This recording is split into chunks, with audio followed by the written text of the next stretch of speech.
Hi, good morning, வணக்கம். வாங்க.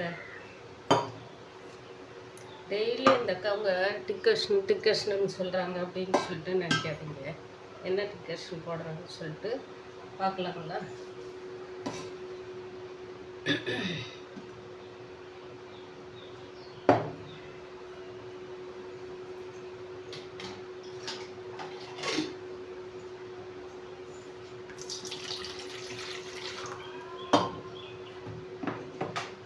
அடுப்பு வச்சுட்டு இன்னைக்கு வியாழக்கிழமை காலையில் எழுந்திரிச்சிட்டு குளிச்சுட்டு நேற்று மீன் சமைச்சதுனால இன்னைக்கு தலை குளிச்சுட்டு குழம்பு அப்படியே இருக்குங்க. அதனால் சாப்பிட்டோம்ப இது இருக்கிற குழம்பு அப்படியே இருக்குது. இன்றைக்கி யூஸ் பண்ண முடியாது. இன்றைக்கி வியாழக்கிழமை, அதனால் யூஸ் பண்ண முடியாது.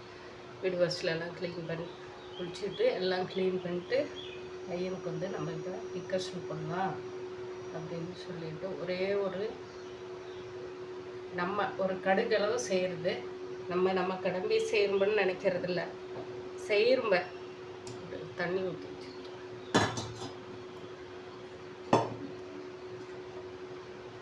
இஞ்சி கொஞ்சம் தட்டி போட்டுக்கலாம். இது வந்து மல்லி நம்மளாக உடச்சி வச்சுருக்காரு. மல்லி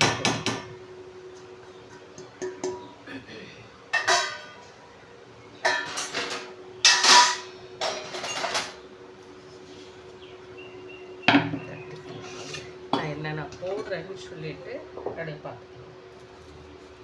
இது நார்மலாக தைராய்டு இருக்கிறவங்க மட்டும் குடிக்கணும்னு அவசியம் இல்லைங்க, எல்லாருமே குடிக்கலாம்.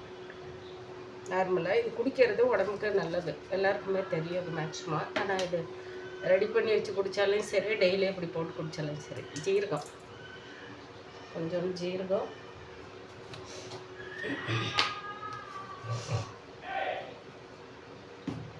கொஞ்சம் ஓமகிராம், கையில் கொஞ்சம் விட்டு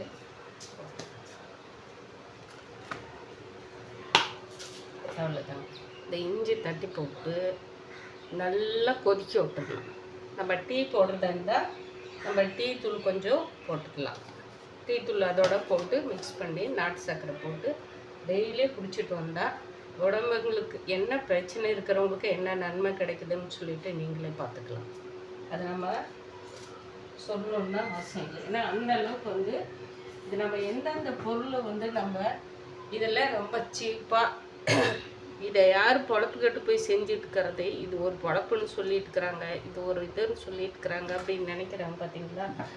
அவங்க நம்ம எல்லாருமே முட்டாள்தனமான வேலைகளை வந்து செய்யுங்க. இப்போ தாங்க எல்லாம் இந்த டைப் பீப்புள் எல்லாமே சொப்பு தண்ணி போட்டு தொடச்சிட்டு அதுக்கப்புறம் என்னோட கிளீனிங் எனக்கு தெரியுங்க எப்படின்னு சொல்லிட்டு. ஏன்னா வந்து எல்லா பொருளுமே இப்போ சில பொருளுங்கள்லாம் கூட நான் வந்து மேக்ஸிமம் அதை கொஞ்சம் எல்லாருமே ஃபாலோ பண்ணால் நல்லா இருக்குங்க. பாத்திரமெல்லாம் வெயிலில் எந்த அளவுக்கு வைக்கிறோங்களோ அந்த அளவுக்கு அதில் சின்ன சின்ன கிருமிகள் இருக்கிறது எல்லாமே நம்ம கண்ணுக்கு தெரியாமல் இருக்கிற கிருமிகள் வெயிலில் பாத்திரத்துக்கு விலைக்கு கொஞ்சம் அந்த தண்ணி தண்ணி சோப்பு தண்ணியில் போட்டு நம்ம எடுக்கிறோம். என்ன கழிவு எடுத்தாலும் எல்லாத்துலேயுமே இன்றைக்கி மருந்துகள் மூலிமா தாங்க செஞ்சுட்டு இருக்காங்க. யார் உண்மையாக அன்றைக்கி சாம்பல் போட்டு விளக்கணுங்க பாத்திரங்களை வந்து மண் பாத்திரமாகட்டும், சில்வர் பாத்திரமாகட்டும், பித்தளை பாத்திரமாகட்டும், அடுப்பு தேய்க்கிற சாம்பலை போட்டு தேய்ப்பாங்க. நான்வெஜ் சமைக்கிற போது அந்த மீன் குழம்பு இந்த மாதிரி வைக்கும்போது கொஞ்சம் அது ஸ்மெல் வரும் அப்படின்னு சொல்லிட்டு அப்போ தான் வந்து சில பேர் வந்து எலுமிச்சம்பழமும் அந்த சாம்பல்லே கொஞ்சோண்டு தண்ணி லிக்விடு மாதிரி, அவங்களுக்கு லிக்விடுன்னா இப்போ நமக்கு தெரியாது இல்லைங்களா, அதை புழிஞ்சு விடுவாங்க. துணி துவைக்கிற சோப்பை கூட அதில் போட்டு அந்த ஸ்மெல் போகணுன்றதுக்கோசரம் பண்ணியிருக்காங்க. ஆனால் சுடு தண்ணி ஊற்றி க்ளீன் பண்ணிடுவாங்க. அப்போ வந்து மேக்ஸிமம் மட்டன் சிக்கன் சாப்பிடும்போது அந்த மாதிரி தான் பரம்பரையாக அந்த மாதிரி தான் பல்லு அடுப்பு கறி நம்ம இந்த கருவேலங்குச்சி தான் பல்லு தேய்ச்சிட்டு இருந்தப்ப விறகு புளியும் விறகு மற்ற விறகெல்லாம் வந்து வேப்பம் விறகு இதெல்லாம் எரித்து அந்த அடுப்பு கறியை எடுத்து வச்சுட்டு இருந்தால் அதை தட்டி பல்லு தேய்ப்பாங்க. யாருக்குமே எந்த வந்து ஒரு சின்ன ஒரு துர்நாற்றம் வராது வாயிலிருந்து. எல்லாருமே வந்து அன்றைக்கி இயற்கையை நோக்கி ஓடிட்டு இருந்தது. அன்றைக்கி நமக்கு தாத்தா பாட்டி அப்பா அம்மா சொல்கிற நோக்கத்தை வச்சு அதோட பழக்கம் வழக்கத்தில் நம்ம இருந்தப்ப இஞ்சி போட்டுக்கலாம் சேர்த்துக்கலாம். அப்போ வந்து நமக்கு கரெக்டாக இருந்ததுங்க. உடம்பு வந்து வீறு பிடிச்ச சளி காய்ச்சல் அது அந்த சம்மர் சீசனில். இப்போ வெயில் சீசனில் வந்து சரியாக தண்ணி குடிக்காமல் இருந்துட்டு குழந்தைங்க விளையாடுறவங்க வெயிலே இருந்துட்டு சாப்பாடு கரெக்டாக இல்லைன்னா அம்மைன்னு சொல்லிட்டு வரும். அதுக்கு தாண்ட வியாதி வந்து அவங்க வந்து அம்மனை நோக்கி போயிட்டு வேப்பலை மஞ்சள் தான். அப்போ அதுக்கெல்லாம் எவ்வளோ மருத்துவ குணங்கள் இருந்திருக்குன்னு சொல்லிட்டு நம்ம முன்னோர்கள் கண்டுபிடிச்சிருக்கிறாங்க. நான் சொல்கிறதும் இப்போ வந்து மற்றவங்களுக்கு வந்து பார்க்கும்போது இதுக்கு வேறு வேலை இல்லைன்னு நினைப்பாங்க. ஆனால் அதெல்லாம் வந்து சத்தியம் உண்மை. இந்த கருவேல முச்சியில் பல்லு தேய்க்கிறது, இன்னைக்கு வந்து நம்ம அவுரின்னு சொல்லிட்டு இருக்கிறோம் இல்லைங்களா, அவுரி மரங்கள்னு சொல்கிறோங்க. அது நாங்கள் வந்து எனக்கு தெரிஞ்ச விவரம் தெரிந்து பூலாங்குச்சின்னு சொல்லுவாங்க. தருமபுரி மாவட்ட சைட்லலாம் பூலாங்குச்சி, அதில் வந்து ஒரு பழம் வரும். அந்த பழத்தை தான் வந்து நமக்கு இப்போ தலையில் வந்து டை போடுறோம் பாருங்கள். அந்த டை வந்து கரெக்டாக அதே கலரு. அந்த பழத்தை இப்படி நம்ம கையில் வந்து இலைகளை சொல்கிறப்ப அந்த பழத்தை வந்து நம்ம இப்போ நொறுக்கி பார்த்தா அதை நமக்கு அந்த டை போட்டு கலந்து பின்னாடி தெரியும் நம்ம கையில் அந்த சாயம் ஊட்டுறது. அது வந்து மிக்ஸ் பண்ணுவாங்க, இங்கு மாதிரி தெரியும் அந்த பழங்கள். அது புளிஞ்சு கூட சாயம் பண்ணி எழுதியிருக்கிறாங்க குழந்தைங்க. நாங்களே அந்த விளையாட்டெல்லாம் பண்ணியிருக்கிறோங்க. அந்த மாதிரி வந்து அதெல்லாம் இப்போ வந்து பல்லு தேய்க்கிறது இன்றைக்கும் வந்து அதெல்லாம் வெளிநாட்டில் அதை வச்சு தான் ஒரு பவுட்ரு பண்ணி அதுக்குள்ளே கெமிக்கல் கலந்து நிறைய வந்து மாற்றங்கள் வந்திருக்குதுன்னா அது கண்டுபிடிச்சி ஒவ்வொன்றும் நம்ம தமிழ்நாட்டுக்காரங்களுக்கு எல்லாமே தெரியும். நம்ம மக்களுக்கு, நம்ம தமிழ் மக்களுக்கு எல்லாருமே தெரியும் இந்தியாவில் இருக்குது. அது வந்து அந்த அளவுக்கு வந்து அதை நம்ம உற்பத்தி பண்ணணுமா எப்படி செய்யணும்னு சொல்கிறத வந்து அது நல்ல பொருள். அதில் வந்து நமக்கு எந்த நோய்களும் வராது. 100% அதில் நமக்கு பெனிஃபிட் இருக்குது அப்படின்ட்டு. ஆனால் இது வந்து எப்படி செய்கிறது, எப்படி பதப்படுத்துறதுன்னு தான் யாருக்குமே தெரியாமல் நம்ம ஓடிட்டு இருந்தோம். இனிமேல் வந்து அது கொஞ்சம் கொஞ்சம் நம்ம தெரிஞ்ச மக்கள் வந்து அது வந்து நம்ம பல்லுப்பிடியாகட்டும், நம்ம உடம்புக்கு பல்லு தேய்க்க எல்லாத்துக்குமே நம்ம நமக்கு தெரிஞ்ச முன்னோர்கள் சொன்னதை வந்து நம்ம இப்போ கரெக்டாக ஃபாலோ பண்ணோம்னா ஹாஸ்பிட்டலுக்கு அதிகமாக என்னை பொறுத்த வரைக்கும் 90% தடுக்கலாங்க. நம்ம நோய்களை வந்து தடுக்கலாம். அந்த மாதிரியே வந்து இப்போ போயிட்டு இருக்கு. இதுதான் நான் காலையில் டெய்லியாக எங்கள் ஐயாவுக்கும் வைப்பேன். ஐயன்னா கப்பன் வந்து கடகம்பட்டி ஐயாவுக்கும் நான் இவங்களுக்கு இதுதான் டிஸ்கஷனு காலையில் வைப்பேன். இது நான் காப்பி இது டீ தூள் கலந்து வைப்பேன். காப்பி தூள் கலந்து கொதிக்க வச்சு நாட்டு சர்க்கரையை போட்டு கலந்து தாங்க நான் வைப்பேன். எங்கள் ஐயனுக்கு வந்து மஞ்சள் குங்குமம் எல்லாம் வச்சு, அதாவது வந்து என் மனசுக்குள்ளே நான் வந்து இந்த இடத்துல போட்டு வைக்கல ஒன்றும் இல்லை. ஏன்னா அதுக்கு வழி எனக்கு வந்து அவர் கொடுக்கணும் அப்படின்னு சொல்லிட்டு தான் நான் வந்து சில இதுக்கோசரமே நான் வந்து நிறையா நம்ம மனசுக்குள்ளே நம்ம உண்மையாக இருந்தாவே போதும் அப்படின்னு சொல்லிட்டு இருக்கிறேன். எனக்கு தெரியுது, அவருக்கு தெரியுதா எப்படின்னு சொல்லிட்டு, இல்லை எனக்கு தெரியாமல் இருந்தால் அவர் எனக்கு அதை வழி நடத்தணும், புரிய வைக்கணும் அப்படின்னு சொல்லிட்டு தாங்க நான் ஓடிட்டு இருக்கிறேன். எல்லாருக்குமே வந்து எல்லா நன்மைகளும், ஏன்னா ரொம்ப மக்கள் நம்ம கண்ணுக்கு முன்னாடி பண்ணுறத நம்ம கூட பேசி ஏமாற்றி எல்லாமே இப்படி அதாவது வந்து இன்னைக்கு ஏன்னா இன்னைக்கு அவங்க வந்து எந்த பக்கம் போனாலையும் மக்களை வந்து பணத்துங்களை பார்க்குறாங்க இல்லைங்களா. ஏதோ ஒரு வகையில் அது எப்படி சம்பாதிக்கணுமோ தெரியும். இந்த நேரத்தில் சம்பாதிக்கிறோமோ இந்த நேரத்தில் இப்படி இருக்கிறது இப்படின்னு போய் நம்ம கேட்கக்கூடாது இல்லைங்களா. இப்படின்னு கேட்கறதுக்கும் அப்படிங்கிறதுக்கு எப்படி இருக்குது சொல்லுங்க பார்க்கலாம். அதாவது வந்து அப்படிங்கிறதுக்கும் இப்படிக்கிறதுக்கும் எப்படி இருக்குது, தட்டி கொடுக்கறதுக்கும் அப்படிங்கிறதுக்கும் எப்படி இருக்குது, இது 3 வித்தியாசத்தை பாருங்கள். அந்த மாதிரி சூழ்நிலையெல்லாம் இன்னைக்கு காலம் போயிட்டு இருக்கு. முதுகில் வந்து ஒவ்வொரு செகண்டும் செக் வச்சுருக்குறாங்க இல்லைங்களா. நம்ம ஒருத்தருக்கு வச்சா நமக்கு ஒருத்தர் அப்படின்னு சொல்லிட்டு எல்லாருமே நினைக்கலாம் முட்டாள், எல்லாத்தையும் விட்டாங்க, எதுக்கோ நினச்சதே எல்லாத்தையும் விட்டாங்க, எல்லாம் பண்ணாங்கன்னு சொல்லிட்டு. நான் முட்டாளா இல்லையான்னு சொல்லிட்டு கடவுளுக்கு தெரியும். உண்மைக்கு வந்து யாரோட பாவங்கள் யாரோட சாபங்கள் எங்களுக்கு வரக்கூடாது, என்னோட குழந்தைங்களுக்கு வரக்கூடாது அப்படின்னு சொல்லிட்டு நியாயமாக இருந்ததுனால இன்றைக்கி என்னை வந்து கேள்விக்குரிய 0 பாயிண்ட்டில் நிற்க வச்சுட்டாங்க. நாம் நம்பினவங்களையும் 0 பாயிண்டில் நிற்க வச்சுருக்காங்க. இன்றைக்கி வந்து எடை போட்டு இடையில கீழே விட்டுறாங்க. நீ யார் என்ன எடை போடுறதுக்கு? எதுக்கோ வந்து ஏதோ பரிச்சை ஏதோ அனுபவிச்சிங்க ஏதோ போனீங்க. நீங்கள் யாருங்க எங்களை எடை போடுறதுக்கு? மக்கள் யாரும் எடை போடுறது? நீ யார்? நீ ஃபஸ்ட்டில் எடை போடுறது? கடவுள் ஒருத்தர் தான் எடை போடுறதும் எடை இறக்கிறதும் எடை தூக்கிறதும் தூக்கி எறியறதும் அவங்கக்கிட்ட இருக்குது. நீங்கள் நினச்சிக்கலாம் நான் இப்படியே அப்படின்னு சொல்லிட்டு எல்லாமே வந்து மக்கள் வந்து இப்போ கமல் கடவுள் வந்து அந்த வலிமை வந்து எல்லாருக்குமே கொடுப்பார். அது சத்தியம். எங்க அந்த மாதிரி போயிட்டு இருக்கு இன்றைக்கி எல்லா மக்களும். இப்போ ஒன்றும் இல்லைங்க, இப்போ ஒரு எலெக்ஷன் வந்து இப்போ 5 வருஷம் ஆக போகுதுங்களா?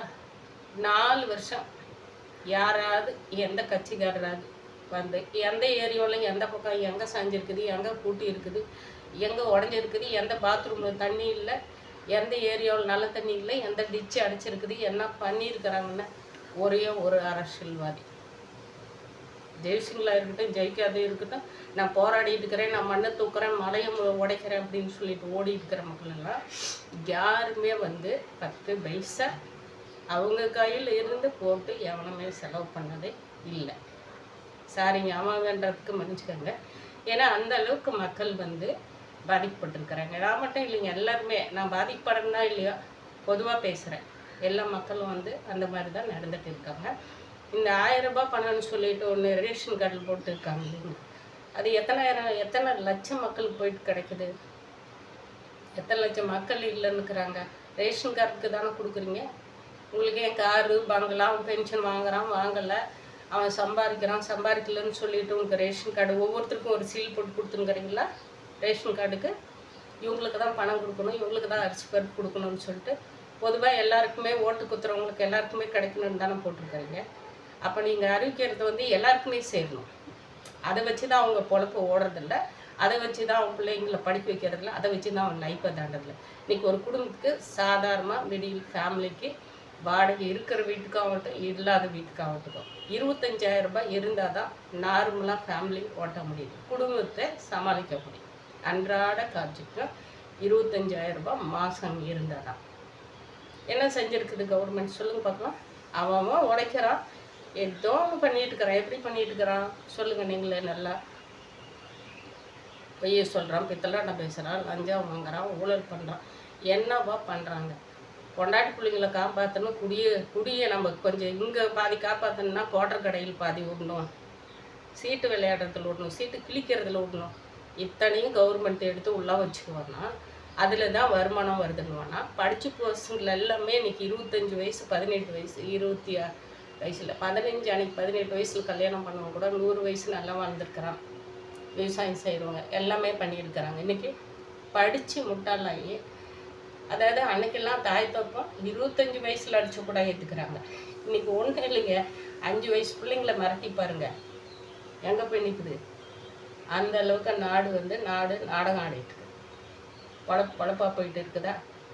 ஒரு கடையெழுத்து மூடுங்க அப்படின்னு சொல்லிட்டு பல வருஷங்கள் போராடி இருக்கிறாங்க நிறைய மக்கள். இதே வந்து எல்லாம் இந்த அரசியல் டைம் வந்துச்சுன்னா, இந்த ஓட்டு அது இதுன்னு வாங்குற டைமில் இருந்தால் காலில் விழுவுறது கையில் விழுவுறது, அங்கே போய் மொளை அடிக்கிறது, இங்கே போய் பணத்தை பறிக்கிறது, அட்டகாசம் தாங்க முடியலைங்க. கவுண்டமணி குறைஞ்சது ஒரு 30 வருஷம் 40 வருஷத்துக்கு முந்தைய சொல்லியிருப்பார். இவங்க மட்டும்தான் உலகத்தில் பிறந்தாங்களா? இவங்க மட்டும்தான் பர்த்டே கொடுத்து செவரெல்லாம் வீடு வாசலில் இப்படி பண்ணுறாங்கன்னு சொல்லிட்டு பண்ணியிருப்பாங்க. ஆனால் அவங்கெல்லாம் லைஃப்பில் அவங்க கல்யாண நாள் கொண்டாடி இருப்பாங்களா, கொண்டாடி இருக்க மாட்டாங்களா? நம்ம யாரையும் குற்றம் சொல்லி. ஆனால் இப்போ வந்து எதுக்கு அந்த வேஷம்? சரி, நான் தெரியாமல் கேட்குறேன், யாரோட காசில் இதெல்லாம் பண்ணுறீங்க? யாரோட காசில் இதெல்லாம் பண்ணுறீங்க? ஜெயலலிதா அம்மாவை கூட அந்த அம்மா வந்து ஆடினாங்க, எல்லாம் பண்ணாங்க, அவங்கள எல்லாம் காரு துப்புனாங்க, கழுவி ஊற்றுனாங்க. இன்றைக்கி அம்மான்னு சொல்லிட்டு சரணாகதி அடைகிறாங்க. அவங்க அப்படி பண்ணாங்க, இவங்க பண்ணாங்க. அவங்களுக்கு யாருக்கும் வந்து அவங்களுக்கு ஒரு வெறி இருந்துச்சு. அவங்களுக்கு வந்து ஒரு நாடகம் நடித்து அவங்க லைஃபே ஒருத்தர் 2 பேர் வேஸ்ட்டு பண்ணாங்கன்னு சொல்லிட்டு நம்பி கழுத்தை அறுத்தாங்க அப்படின்னு சொல்லிட்டு அவங்களுக்கு வெறி இருந்துச்சு. கடைசியில் எப்படியாவது நம்மளை நம்பி வந்த மக்களுக்கு ஏதாவது செஞ்சிடணும்னு செஞ்சாங்க. ஆனால் கூட இருந்தவங்கெல்லாம் அப்படியே அந்த மாதிரி சீக்கிரமாக அவங்க சம்பாரித்து நடித்து என்னென்ன பண்ணி சம்பாதிச்சாங்களோ அத்தனை பணத்தும் சாபக்கேடு மாதிரி வாங்கிக்கினாங்க. சாபக்கேடு மாதிரி அந்த அம்மாவை பண்ணிட்டாங்க. அந்த அம்மாவது எல்லா அவமானமும் தாண்டி இருக்கும். எல்லா அவங்க நடிப்புக்கு அவமானப்பட்டதுக்கு எல்லாத்துக்கும் நீங்கள் என்ன பண்ணிட்டு இருக்கிறீங்க? பூவாக தூங்குறாங்க. பூ அப்படியே நிற்க வச்சு கடவுளையா கடவுளுக்கே நீ எதுவும் தொந்தரவு பண்ணாதீங்க. நீங்கள் வரீங்களா வந்து இருட்டில் வந்து உட்காந்துட்டு அமைதியாக காதை பொத்திட்டு உக்காந்து என்னை வழிபடுங்க. அப்போ நான் உங்களுக்கு என்ன செய்யணுமா நான் பார்க்குறேன், நான் செய்கிறேன் அப்படிங்கிறாரு. நம்ம இஷ்டத்துக்கு நம்ம திங்கிறதுக்கு, நம்ம பெருமையை கொண்டாடுறதுக்கு, நம்ம ஃபோட்டோ எடுத்து போடுறதுக்கு, இப்போ நான் பேசியிருக்கிறது கூட ஃபோட்டோ எடுத்து நீ எதுக்குமா போடலன்னா எல்லா கேள்வியும் லொட்டு லொசுக்கும் கேட்பீங்க. அதுக்குன்னே தானே உட்காந்துட்டு இருக்கிறீங்க.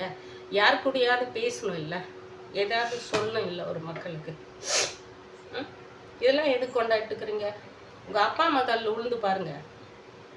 ஒன்றும் வேண்டாம், உன்னை பெற்று வளர்த்தி வெயிலையும் மழையிலையும் காற்றுலையும் என் பிள்ளை இப்படி போயிடும், என் பிள்ளைங்க இப்படி போயிடும், என் பிள்ளை இப்படி போயிடும்னு சொல்லிட்டு வளர்த்துறாங்க இல்லையா? வேர்வை சிந்தி உழைச்சி அவங்க காலில் உளுந்து கும்பிடுங்கடா. அவங்க சொத்து சேர்த்து வச்சுருக்கிறாங்கல்ல. இப்போ இன்னும் ஒன்று இப்போ அடிபட்டு கிடக்கிறாங்கல்ல. அவருக்கு எத்தனை வயசுலேருந்து அவர் போராளியாக இருந்திருக்காரு? ஏன் நீயும் ஒரு ஆட்சியில் உட்காந்து பதவி ஆளணும்னு சொல்லிட்டு பண்ணிட்டு இருக்க வேண்டியது தானே? ஏன் நீங்கன்னு சொல்லிட்டு உட்காந்துட்ட? பணம் வாங்கிக்கலாம், அதுக்கு மட்டும் போராடிட்டு பணம் வாங்கிக்கலாம். நீ அப்படியே சம்பாரிச்சு வச்சு பணம் இன்னைக்கு எப்படி ஆப்பு போச்சு? எப்படி போச்சு? அப்படியே சம்பாரிச்சிங்க. எங்கேயாவது போய் அரசியல் ஏதாவது ஒரு இடத்துல நின்று கோட்டை கட்டி நானும் வாழ்ந்தேன், வெறித்தனமாக நின்னேன் அப்படின்னு சொல்லிட்டு ஏதாவது ஒருத்தர் இறந்து போனார் இல்லை, விஜயகாந்தை கொண்டுட்டாங்கன்னு தான் சொல்லணும். அது உண்மை தானே? அவருக்கெல்லாம் என்ன நிலம் நினச்சி அவரெல்லாம் எவ்வளோ போராடினார். ஏதாவது ஒன்று நான் என் மக்கள்னு சொல்லிட்டு உட்காந்துட்டு ஏதாவது அவர் பிரச்சனை பண்ணிட்டு இருந்தாரா? இல்லை, மற்றவங்களுக்கும் செய்யணும், மற்றவங்களுக்கும் பண்ணணும். எல்லாம் வாங்கய்யா, அக்கா தங்கச்சி, அம்மா அப்பாவா, அண்ணன் தம்பியா வாங்க, அப்படி கூடி வாங்க. அப்படி நான் நம்மால் என்ன அது? இல்லை என்ன விளையாட்டு? அப்போ எதுக்கு ஓடிட்டு இருக்கிறீங்க? பணத்துக்கு. ஒன்றுமே தெரியாது. கனிமொழி நம்ம எந்த எதிர்கட்சியாக இருக்கட்டும், யாராக இருக்கட்டும், கனிமொழி ஓடிட்டு இருக்கிறா தெரிஞ்சோ எப்போ இருந்து ஓடிட்டுப்பாங்க? என்ன வயசுலேருந்து அவங்க கற்றுருந்துருப்பாங்க? அவங்க இந்த அக்கிரமத்தில் இப்படியெல்லாம் ஆடலே. அவங்க அத்தனை புருஷம் வச்சுக்கினாங்க, இத்தனை படுத்தாங்க, எழுந்திரிச்சாங்க, எல்லாம் தான் பேசுகிறீங்க சாக்கடை மாதிரி. நீங்கள் என்னவோ அப்படியே தண்ணி எடுத்து ஊற்றினா அப்படியே பற்றி தகன்னு எரிஞ்சிடுற மாதிரியும் அவங்க அப்படியே எரியாமல் அழுகி போகிற மாதிரிமெல்லாம் பேசுகிறீங்க. எதுக்கு அவங்களுக்கு மாலை மரியாதை பூவு? யாரோட காசு? இன்றைக்கி தெருவுக்குள்ளே கரும்பு வச்சுக்கிறது, பொங்கல் கொண்டாடுறது, ஏன்னா உன் தோட்டத்தில் விளைஞ்சிக்கிறம்பா. நீ ஏறு ஊட்டி இறப்பேற சம்பாதிச்சியா? ஒன்றும் பண்ணல. இன்றைக்கி விளையிற பூவெல்லாம் மக்கள்கிட்ட அந்த காசெல்லாம் எங்கேருந்து வருது கொடுக்க? சின்ன பசங்கள்லேருந்து பெரிய 60-70 வயசா ஜென்ஸுங்கலேருந்து எல்லாமே நீட்டி கால் விழுவுறீங்க. எதுக்கு அந்த வேலையை செய்கிறீங்க? தோட்டம் தோறம் இருந்துச்சுன்னா போய் வேலையை செய்யுங்க. அதில் உழையிற இந்த வெயில் காலத்துக்கு என்ன விவசாயம் வைக்கணுமா, என்ன பண்ணணுமோ, ஏதாவது செய்யணுமா அப்படின்னு சொல்லிட்டு போய் வேலையை பார்த்தா அப்போ தெரியும் அதோட அருமை. இவங்கெல்லாம் வந்து தெருவில் நின்று ஆரத்தை எடுத்தணும், மாலையை வாங்கி நிற்பாங்களா அப்படின்னு சொல்லிட்டு நீங்கள் இதுக்கு வந்து இப்படின்னு கெஞ்சிட்டு காலில் உள்ளது கையில் உள்ளது போகிறீங்க. தேவையில்லாத வேலையெல்லாம் பண்ணிட்டு இருக்கிறீங்க மக்களை. இன்றைக்கி நான் அது தேவையா தேவையில்லையா மனசுக்குள்ளே இருக்கிறத கொட்டிடணும் எல்லாருக்கும் தான். ஒருத்தன் வந்திருக்கிறான், இப்போ ஒரு தம்பி ஒருத்தரம் வரான், ஒரு அண்ணன் பையனாக இருக்கட்டும், அண்ணன் யாரோ இருக்கட்டும், அந்த உறவில் நம்ம எடுத்துக்கலாம். வந்துருக்கிறபடி எத்தனை பலியாடு கொடுக்குறீங்க? அவன் வளைச்சிருக்கிறான், அவன் சொல்கிறான் நான் பைசா 10 பைசா தரமாட்டேன். ஆமாம், நான் எதுலேயும் வந்து உட்காந்து எந்த ஆட்சிலையும் எங்கேயும் உட்காந்துட்டு ஓட்டு வாங்கிட்டு அதில் வாங்கிட்டு பணம் எதுவும் இல்லை. அவன் உழைச்சி பணத்தை போட்டு இன்றைக்கி அங்கங்கே மாநாடு நடத்திட்டு எல்லாம் செலவு பண்ணிட்டு உட்காந்துட்டு போயிருக்கிறான். நீங்கள் எல்லாத்தையும் கொள்ளடிச்சு வாழ்நாள் ஃபுல்லாக நான் அதுக்கு போராடுறேன், இதுக்கு போராடுறேன், பண்ணுறேன் இந்த பொட்டியை மட்டும் வாங்கிக்கிறீங்க. ஒன்றும் பண்ணுறது இந்த பொட்டி வாங்கும் போது மட்டும் தெருவுக்கு போஸ்ட் அடிச்சுன்னு சோறு ஆக்கி போடுறது. யார் சோறு இல்லாத? நீங்களே அந்த ஒன்றும் தெரியாத அப்பாவிங்கன்னாலாம் மக்களை சொல்ல முடியாது. கேடுகட்ட மக்கள் மக்கள் வந்து ரொம்ப கேடுகட்ட மக்கள். உழைச்சாலே சோறு திங்குற. ரேஷன் கார்டில் 20 கிலோ அரிசியை போடுறோம், வாங்கி சோறு கவர்மெண்ட்டுன்னுட்டு பொழப்ப ஓட்டுங்கடா வேலை செஞ்சேன்னா. கேடுகட்ட மக்கள். ஒருத்தர் சோறு போடுறாங்களாம், ஒருத்தர் பிரியாணி போடுறாங்களாம். நீங்கள்லாம் லைஃப்பில் பார்த்ததே இல்லையா? சொல்ல பார்க்கலாம். அதுக்கோசரமே பின்னாடி ஓடிட்டு ஒரு முத்திரை குத்திருக்கிறாங்க தெரியுமா? ஒவ்வொரு கட்சிக்காருக்கும் ஒரு குவார்ட்டர் ஒரு கோழி பிரியாணி. அந்த அளவுக்கு இந்த தமிழ்நாடு வந்து சாராயத்தை ஊற்றி அரசியல்வாதிகள் இப்படி பண்ணியிருக்கிறாங்கன்னு சொல்லிட்டு எல்லாருக்கும் தெரியும். தயவு செஞ்சு விட்டு இந்த 2026 கொஞ்சம் எல்லாமே மாறணும், மாற்றங்கள் வரணும். அதை பற்றி பாருங்கள். ஆனால் ஏமாத்துற மாற்றம் குழி பெருசு குழியில் போட்டு மூடி மறைச்சிட்டு ஓடுறது இந்த மாதிரி பண்ணாதீங்க. முதுகில் குத்துறத தயவு செஞ்சு பண்ணாதீங்க. கொஞ்சம் உணர்வுகளோட சோறு தானே திங்கரம்பன்னு நினச்சிட்டு நம்ம பண்ணால் போகிறோங்க. டிக்கர்ஷன் கொதிச்சிருச்சு, கொட்டிட்டேன் எல்லாமே. இன்றைக்கி வந்து ஒரு சட்னி தான் போட போகிறேன். இந்த பெரிய வெங்காயத்தை 4-5 வெங்காயம் எடுத்து வச்சுருக்கிறேன், கட் பண்ணுறேன். நம்ம செடியில் விட்டு தக்காளி, இது கடையில் வந்து இது 3 கட் பண்ணி எல்லாம் போட்டு பூண்டு கொஞ்சோண்டு தட்டி போட்டு இந்த போட்டு ஒரு சட்னி போட போகிறோம். கார சட்னி போட போகிறோம்ப, போட்டு சாப்பிட போகிறோம்ப. தோசை தாங்க மாவு கண்ணில் தண்ணி வந்துட்டு பேசலாம். ஆட்டி நம்ம மிக்சியில் ஆட்டி வச்சுட்டோம். கையும் கொச்சிக்காரு இவ்வளோ நேரம் எதுக்குப்பா பேசிட்டு இருக்கிறேன் அப்படின்னு சொல்லிட்டு திறந்து போகிறதெல்லாம் தெரியும் அப்படின்ட்டு டிக்கர்ஸ் வடித்து ஐயனுக்கு வச்சுக்கிட்டு சர்க்கரை போட்டுக்கலாம்.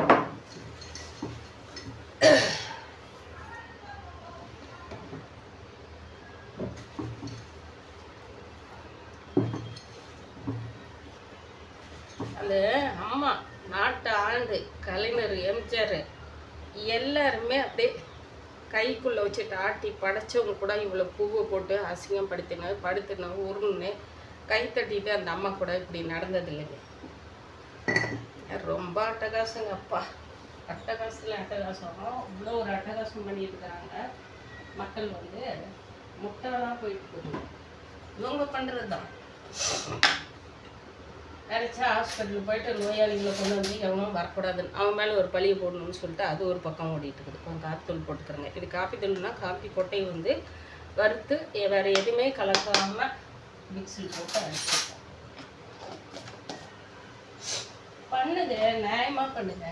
நியாயமாக இந்த பொட்டி வாங்குறவங்களும் நியாயமாக பாவம் அப்படின்னு கூப்பிட்டா ஓடுறாங்கல்ல பாவம் கையை கட்டிட்டு சொல்லுங்க ஐயா, சொல்லுங்க அக்கா, சொல்லுங்கம்மா, சொல்லுங்க மாமா, சொல்லுங்க அண்ணான்ட்டுன்னு அவங்களையும் கொஞ்சம் தெரியும் பாருங்க. சொல்கிறது புரியுதா? அவங்களும் வந்து மனுஷருங்க. நியாயமாக உழைச்சி நியாயமாக பாருங்க. இது இப்போ வந்து ஓடுறது ஒளியுது. 5 வருஷம் ஒருத்தர் ஆட்சி இருக்கிறாங்க. 5 வருஷம் நீங்கள் பண்ணிட்டு இருக்கிறீங்களா? எல்லாமே எல்லா இடத்துலையும் ஒன்று சொன்னேன் கேட்டு கரெக்டாக ஃபாலோ பண்ணிட்டு வந்தால் யாரும் களியும் ஊற்ற மாட்டாங்க, கண்ணு மேலேயும் ஊற்ற மாட்டாங்க. அதுதான் அந்த டிக்கர்ஸும் கொதிச்ச உடனே வடிகட்டிக்கலாங்க. இதை அரிஞ்சு தக்காளி பண்ணிக்கலாம். இன்றைக்கு ஒரு தோசையில் இட்லி ஊற்றுறேன். ஆமாம், இட்லி ஊற்றி ஒரு 4 இட்லி எடுத்துகிட்டு போயிட்டா மதியானம் சாப்பிட்டுக்கலாம், இப்பயும் சாப்பிட்டுக்கலாம். 4 முடிஞ்சது. 2-3 வந்து போயிட்டு பாத்திரம் இருக்குங்க, அது பேசிட்டு கடைக்கு கிளம்புற வேலை தாங்க. எங்கள் அப்பன் ஷகுநாதருக்கு நம்ம வந்து பிஸ்கட்